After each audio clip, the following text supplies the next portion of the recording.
Hai, have a nice day. So hari ni saya nak kongsi dengan anda salah satu layout kitchen yang anda boleh buat kalau anda punya bahagian kitchen tu dia punya daripada wall sampai ke hujung pintu ni 6 kaki.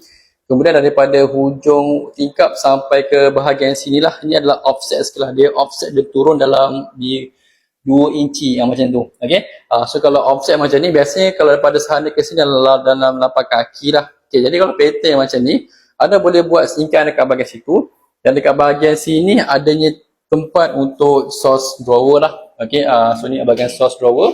Okey, kemudian untuk bahagian sini pula adalah bahagian untuk dapur masak.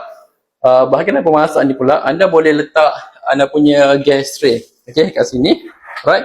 Kemudian kalau sebelah kanan anda boleh letak tempat untuk gantung anda punya pan hanger. Okey.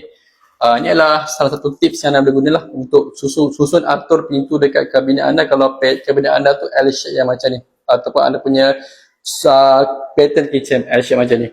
Okey, lepas tu bahagian hujung sana boleh letak shell macam tu. Okey.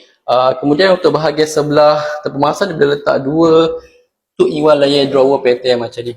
So ni untuk letak mungkin mangkuk ke pinggan ke, sini boleh letak skala perancah ke, kemudian kat sini boleh letak anda punya sudu ataupun pisau anda lah. Okey. Jadi ingatnya lah salah satu pattern yang anda boleh buat untuk bahagian kitchen anda. Okey, ingat kalau anda nak buat kitchen cabinet, make sure gunakan material aluminium.